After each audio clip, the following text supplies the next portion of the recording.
Stage 4 మోకాళ్ల అరుగుదలకి నొప్పి లేకుండా కీళ్ల మార్పిడి ఆపరేషన్ చేయబడును. Doctor Ramesh Gajula, endoscopic spine ortho surgeon and pain physician, పెనిషియా spine pain ortho and sleep centre, Uppal, Hyderabad. ఊరన్నాక ఒక దారి, ఆ దారి కూడాను గమ్యం చేరేందుకు అనువైందిగా ఉండాలి. కాకపోతే ముద్దాడపేట, కొత్తపేట రెండు పంచాయతీలకు సంబంధించిన 13 హ్యామ్లెట్ గ్రామాలు మాత్రం దశాబ్దాలు కావస్తున్న కనీసం రహదారి సౌకర్యానికి నోచుకునే దుస్థితిలో ఉన్నారు. పట్టణం 8 కిలోమీటర్ల దూరం ఉన్నప్పుడు కూడాను ఆ పట్టణానికి చేరుకోవాలనుకుంటే నానా వేతలు పడాల్సి వస్తుంది. మరోవైపు రోగులు ఎవరైనా కూడా రుగ్మతకు గురైతే హాస్పిటల్కి తీసుకెళ్లాలంటే గంటల తరబడి జర్నీ చేస్తే తప్ప గమ్యం చేరే పరిస్థితి లేదు. ఈ మార్గ మధ్యలో ప్రాణాలు కోల్పోతున్నాయన్నా కూడా ఎవరు కూడా ఆశ్చర్యపోవాల్సిన పరిస్థితి. కూటమి ప్రభుత్వం కొలువు తీరిన తర్వాత రహదారుల నిర్మాణానికి 0.2 దీంతో మొదటి విడతగా పల్లె పండగలో భాగంగా 3,000 కోట్లు వెచ్చించి సీసీ రోడ్లతో పాటు రహదారి నిర్మాణం చేపట్టామన్నారు. కాకపోతే ఈ రెండు పంచాయతీ ప్రజలకు ఆ 2.0 ఏవైతే పథకం అమలు కాలేదా, రెండో విడతగా 6,000 కోట్లతో మళ్ళీ పల్లె పండుగ నిర్వహించాలని గ్రామీణ అభివృద్ధి శాఖ మంత్రి పవన్ కళ్యాణ్ ఒక ప్రణాళిక రూపొందించిన నేపథ్యంలో ఈ రెండు పంచాయతీలకి దశాబ్దాల కాలంగా రహదారి సౌకర్యం ఆ సౌకర్యం అందుబాటులోకి వస్తుందా లేదన్న విషయం వేచి ప్రస్తుతం మాత్రం రహదారుల నిర్మాణం చేపట్టాలని చెప్పేసి ముద్దాడ, కొత్తపేట గ్రామ పంచాయతీలకు సంబంధించిన రోడ్డు మరమ్మతులు చేయాలి.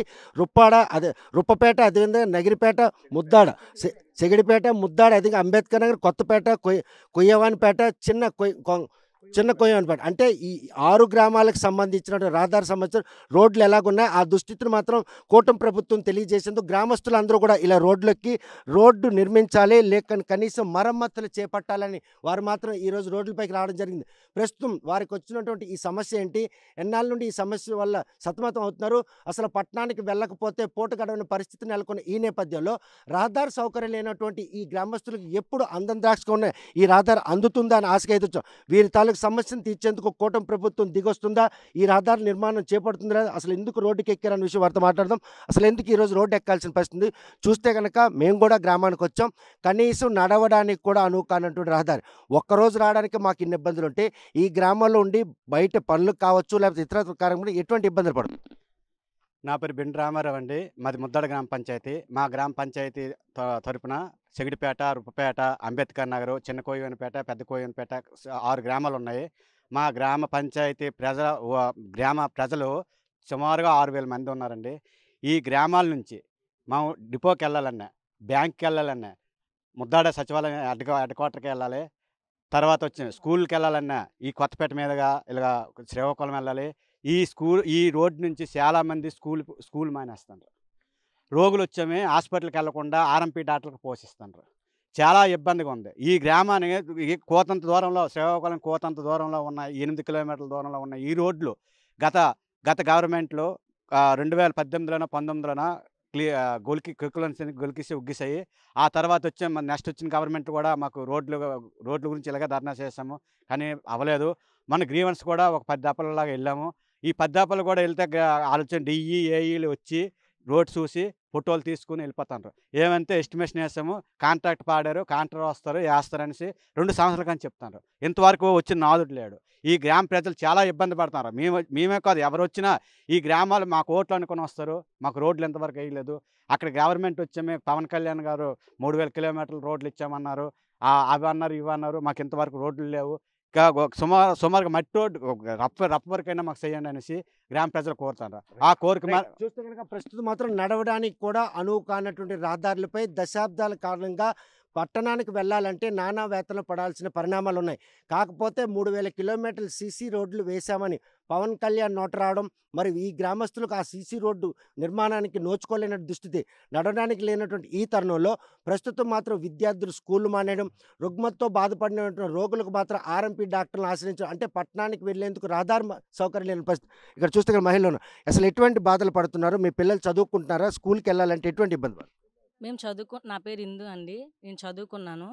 అంటే ప్రతి ఒక్క కుటుంబం కూడా, ప్రతి ఒక్కరు కూడా అంత డబ్బున్నోళ్ళు ఎవరూ లేరు. అందరూ పేదవారే. ఒకరోజు కానీ ఇంటికి పనికెళ్ళి పని చేయకపోతే పూట గడవదు ఎవరికీ కూడా. అలాంటప్పుడు మా ఊరు నుంచి శ్రీకాకుళంకి ఒక 10 కిలోమీటర్స్ ఉంటుంది. అస్సలు దారుణమైన స్థితిలో ఉంది రోడ్డు పరిస్థితి. అస్సలు బాగోలేదు. మేము చాలా ఇయర్స్గా ఇలాగే ఇబ్బందులు పడుతున్నా ఎవరు పట్టించుకోవట్లేదు.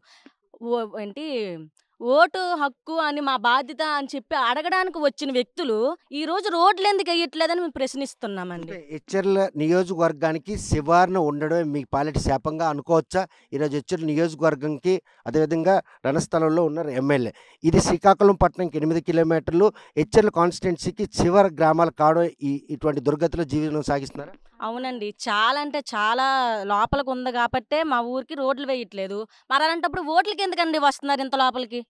అలాంటప్పుడు ఓట్లు కూడా అడగకూడదు కదా. మేము ఎంత ఇబ్బంది పడుతున్నాం, చాలా అంటే చాలా ఇబ్బంది పడుతున్నాం. మా జంక్షన్లో వెయిట్ చేసి ఫర్ సపోజ్ ఇక్కడి నుంచి పేషెంట్ని తీసుకెళ్లాలన్నా మధ్యలో చనిపోయే స్థితి వచ్చినా సరే ఎవరు పట్టించుకునే వాళ్ళు కూడా లేదు. మేము ఎవరికి చెప్పుకోవాలి? ఎవరికి చెప్పుకోలేము. అలాగని అందరూ బైకులు కొని కార్లు కొని వెళ్ళిపోయే స్టేజ్లో ఎవరు లేరు కదా. మీరు అభివృద్ధి చేయాలని కోరుకుంటున్నామండి. చూస్తే కనుక మీ పిల్లలు ఉన్నారా? చదువుకునే పరిస్థితి ఉందా? అసలు స్కూల్కి వెళ్తున్నారు ఇటువంటి రహదారుల మీద? నా పేరు మీనా అండి. మేము చదువుకోవడానికి చాలా ఇబ్బంది పడుతున్నాము. డైలీ కాలేజ్కి వెళ్ళడానికి కూడా మార్నింగ్ వెళ్ళినా ఏదో కాలేజ్లో ఏదైనా పని ఉండి లేట్గా వద్దామన్నా సరే చీకటికి ఈ రోడ్డు చాలా దారుణంగా ఉందండి. చిన్నపిల్లలు అందరూ చదువుకుంటున్నారు. చాలా మంది వెళ్ళడానికి ఇబ్బంది పడి శ్రీకాకుళంలో సెటిల్ అయిపోవడానికి ట్రై చేస్తున్నారండి. గ్రామాలు ఖాళీ అయిపోయే పరిస్థితులు కనిపిస్తున్నాయి. అవునండి. ఈ పిల్లలు స్కూల్కి వెళ్ళే పరిస్థితి లేక ఈ రోడ్డుకి ఏ ఆటో కానీ ఏది కానీ రాకుండా ఎప్పుడైనా బాగాలేనప్పుడు శ్రీకాకుళం వెళ్ళడానికి కూడా చాలా ఇబ్బంది పడుతున్నామండి. హెల్త్ ఇష్యూస్ చాలా వెళ్ళడానికి చాలా ఇబ్బందిగా ఉందండి. మెయిన్ ప్రాబ్లం ఎప్పుడు మాకు ఓటు ఉంది, మేము ఓటు ఉపయోగించుకునే స్థితి కూడా ఉంది. కానీ ఓటు అడగడానికి వస్తున్నారు కానీ అభివృద్ధి మాత్రం ఈ ప్రభుత్వం చేయడం లేదండి. అంటే మీ సమస్య చూస్తుంటే అభివృద్ధి ఒక ఎత్తు అయితే కనీసం గ్రామానికి రావడానికి రహదారి మార్గం కూడా లేని దుర్భర జీవనం సాగి. అవునండి. వర్షం పడినప్పుడైతే రోడ్డు మొత్తం వాటర్ అయిపోయి గుంతలు అయిపోయి అసలు రోడ్డు కూడా కనిపించే స్థితిలో లేదండి. మేము అసలు శ్రీకాకుళం నిత్యావసర సరుకులు తెచ్చుకోవడానికైనా దేనికైనా ఏ అవసరం ఉన్నా సరే మేము శ్రీకాకుళమే వెళ్ళాలి.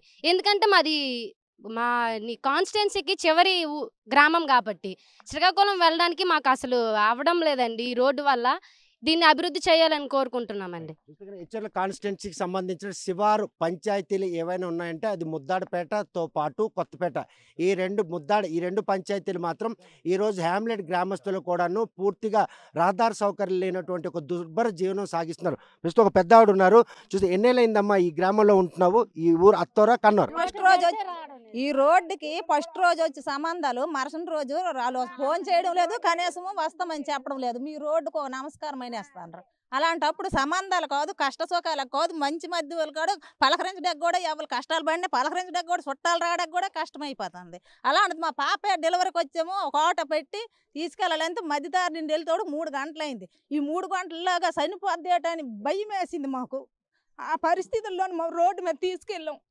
అలాంటి పరిస్థితుల్లోనూ కూడా రోడ్డు అయిపోతే ఇంకెందుకు పెవరితలు ఉండి ఎందుకు ఎంత బాధపడిపోతాను అనుకోని రోడ్డు లేని పరిస్థితుల్లో ఈ రోజు చుట్టరకాలు కూడాను లేని పరిస్థితి చుట్టాలు పలహరింపు కూడా రాడా చూడుస్తాను రోడ్డు నుంచి. అంత బాధపడిపోతాను రోడ్డు నుంచి. ఇప్పుడు కవులు పందించకంటాను రోడ్డు నుంచి ఎంత బాధపడతానో లేదు. మరేటి కనీసం కన్నీరు మున్నీరు వెలిపించే పరిస్థితి ఉంది. రహదారి మార్గం లేకపోవడంతో బాహ్య ప్రపంచం నుండి కూడాను సత్సంబంధాలు కూడాను ఈరోజు తెగిపోయే పరిణామాల మధ్య ఈ హ్యామ్లెట్ గ్రామాల ప్రజలందరూ కూడా జీవనం సాగిస్తున్నారు. ప్రస్తుతం కొంతమంది ఆటో డ్రైవర్లు కూడా ఉన్నారు. చూస్తే కనుక ఆటో వేసుకొని వెళ్తేనే పోషించబడతారు. ఇక్కడి నుంచి టౌన్కి వెళ్ళాలంటే ఎన్ని గంటల ప్రయాణం ఉంటుంది? ఎన్ని కిలోమీటర్ల జర్నీ? ఇక్కడ నుండి ముద్దాడి నుండి శ్రీకాకుళంకి వెళ్ళాలంటే మినిమం ఒక 10 కిలోమీటర్లు ఉంటుంది. అదే ఇప్పుడు ఆమె చెప్పినట్టుగా ఒక డెలివరీ పేషెంట్ని తీసుకెళ్ళాలని వెళ్తే 3 గంటల ప్రయాణం పడుతుంది. ఈ లోపు డాక్టర్ ఓపీ అయిపోయిందని చెప్పిస్తే అక్కడ నేను మరి తిరిగి వెళ్ళిపోవాలా? ఆ పేషెంట్ని తీసుకెళ్తుంటే వాళ్ళ తల్లిదండ్రులకి మనిషి చనిపోద్దా లేకపోతే శ్మశానంకి వెళ్తుందని ఒక భయంతో ఆందోళనతో ఉన్నారు.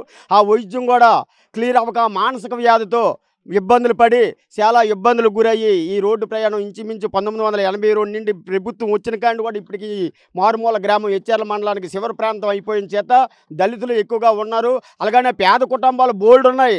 రెక్కాడితే డొక్కాడవలసినటువంటి పరిస్థితిలో ఉన్నారు. రెక్కాడితేనే డొక్కాడాలి. ఇప్పుడు నా ఆటో కార్మికుడికి 10 బేరాలు చెప్తేనే నేను వెళ్ళగలను, లేకపోతే నేను నా కుటుంబాన్ని నేడు పోషించగలను, నా పిల్లల్ని నేను ఏడు చదివించగలను. అలాంటి ఇబ్బందులు ఈ గ్రామాలు పడుతున్నాయి. కాబట్టి ప్రభుత్వం వేగంగా స్పందించి మాకు ఏదో మంచి చేకూరుస్తారని ఆ సదాదేవుని ప్రార్థిస్తూ ఆ ప్రభుత్వానికి నిలువుదా దండాలు పెడుతున్నామని కోరుతున్నాం. ఈ మధ్యన ఒక పేషెంట్ని తీసుకెళ్ళడానికి శ్రీకాకుళం వెళ్ళడానికి ఎంతసేపు పట్టింది? అప్పుడు ఆటోలో ఆర్తనాదాలు విని ఒక డ్రైవర్కి ఎంత మాత్రం పడింది? అదే నా పేరు అప్పారావు అండి, నేను ఆటో డ్రైవర్ను. అది ఒక పేషెంట్ డెలివరీ పేషెంట్ని తీసుకెళ్ళాలంటే కనీసం 3-4 గంటలు జర్నీ పడుతుంది. అలాగే చాలా ఇబ్బందులు కూడా పడుతున్నాము. కనుక పట్టణానికి వెళ్ళాలంటే మాత్రం ఆటోలను ఆశ్రయించిన ఆటో డ్రైవర్లు కూడాను ఈరోజు ఈ విషయంపై మాత్రం మదన పడుతున్నారు. రహదారి సౌకర్యం నోచుకున్నటువంటి ఈ కొత్తపేట ముద్దాడ గ్రామానికి సంబంధించినటువంటి ఎవరైతే ప్రజలు ఉన్నారో వారందరికీ రహదారి సౌకర్యం చూస్తే కనుక ఊరన్నాక ఒక దారి కావాలి, ఆ దారి పట్టణాల కనెక్టివిటీ. కానీ ఎటువంటి దారి లేనటువంటి అసౌకర్యమైన జీవనం సాగిస్తున్నట్టు ఈ గ్రామాలకు ఎటువంటి సమస్య? సార్, ఈ సమస్య అనేది 10 సంవత్సరాలని ఉంది. నా పేరు ఎలగాడు రమణారావు, అంబేద్కర్ నగర్. నాది BA BEd LLB. మాది దళిత గ్రామం. ఈ యొక్క దళిత గ్రామానికి ఉండే రోడ్డును కూడా ఈ యొక్క ప్రభుత్వం నిర్లక్ష్యం చేస్తుంది. ఈ ప్రభుత్వానికి నీటి చివరికి ఒకటే, ఈ యొక్క దళిత గ్రామానికి తప్పనిసరిగా రోడ్డు వేయండి. సమస్య అంటే ఏంటంటే, నేను రీసెంట్గా ఒక పేషెంట్ 108లో తీసుకెళ్ళి వెళ్ళేటప్పుడు రోడ్డు బాగోలేక పేషెంట్ 108లో కూడా చనిపోవడం జరిగింది. చాలా ఇబ్బందులు పడుతున్నాం. పేషెంట్లతో పాటు మేము కూలి బతుకులు మావి. మేము శ్రీకాకుళం మీద బతికే కూలి బతుకులు. మేము బతకాలంటే రోడ్డు కూడా ఇవ్వకపోతే ఎందుకంటే ప్రభుత్వం ఉండాలి. ఓట్లేసినప్పుడు మేము ఇచ్చేస్తాము, అచ్చేస్తాం. ప్రసారాలు కాదు, వాస్తవంగా ఒక రోడ్డుని ఇవ్వండి. మీరు అన్ని ప్రసారాలు కొట్టుకోండి, వాట్సాప్లు చేసుకోండి, మాకు అవసరం లేదు. మంచి రోడ్డు ఇవ్వండి, ప్రజలకు కావాల్సిన మెడికల్ స్పెషాలిటీ ఇవ్వండి. నేను ఒకటే కోరుతున్నాను, కూటమి ప్రభుత్వం ఏ ప్రభుత్వమైనా ఒకటే, ప్రజలకు న్యాయం చేయలేని ప్రభుత్వం ఏ ప్రభుత్వమైన వేస్ట్. 108 ఇక్కడికి ఎన్ని గంటలకు వచ్చింది మీరు కాల్ చేసిన తర్వాత? తిరిగి వెళ్ళే క్రమంలో 108 1 అవర్ అవుతుంది సార్. రోడ్డు బాగోలేదు కాబట్టి 1 అవర్ అవుతుంది. వచ్చేటప్పటికే పేషెంట్లు చచ్చిపోతారండి. దగ్గర 2 పేషెంట్లు ఇద్దరు అలాగే 108 లేట్ అవడం వల్ల 2 పేషెంట్లు మా ఊర్లోనే చచ్చిపోయారు. ఏమైనా దళితులు లేట్ చేయలేరు. మేము ప్రభుత్వం, మేము పెద్దలము, మా పెద్ద డబ్బులన్నీ మేము ఏడు చేయలేము. ఈ దళితులం కదా, దళితులకు మోసం చేయొచ్చు. ఈ ప్రభుత్వం ఒకటే చెప్తున్నాను, ఈ దళిత గ్రామాన్ని మీరు నిర్లక్ష్యం చేస్తున్నారు కాబట్టి ఈసారి కానీ రోడ్డు కానీ అయిపోదు. మా ఊరికి ఓట్లు అడిగా ఒకే నాయకుడికి లేదు. స్థానిక సంస్థలు సమీపిస్తున్నటువంటి ఈ తరుణంలో ఈ 2 పంచాయతీలు ప్రజలకు సంబంధించినట్టు ఈ సమస్య పరిష్కారం కాకపోతే ఓట్లు అడగడానికి వచ్చినటువంటి నాయకులు మాత్రం ఈరోజు ఈ సమస్యపై ఎందుకు స్పందించట్లేదని వారు ప్రాధేయపడుతున్నారు. ఈ ఉన్నటువంటి శివారు గ్రామాలు ఏవైతే ఉన్నాయో అవి హ్యామ్లెట్ విలేజ్లన్నీ కూడాను దళిత వార్డులు ఉన్నాయి. వారందరూ కూడాను రెక్కాడితే కానీ డొక్కాడే పరిస్థితి లేదు. శ్రీకాకుళం పట్టణం వెళ్తేనే వారికి ఉపాధి కలిగే పరిస్థితి ఉంటుంది. ప్రస్తుతం ఈ విషయంపై మహిళలు కూడా పెద్ద మొత్తంలో అసలు ఈ రహదారి సౌకర్యం ఎన్నాళ్ళ నుండి లేదు. అసలు మీ పిల్లల చదువులు సజావుగా సాగుతున్నాయి?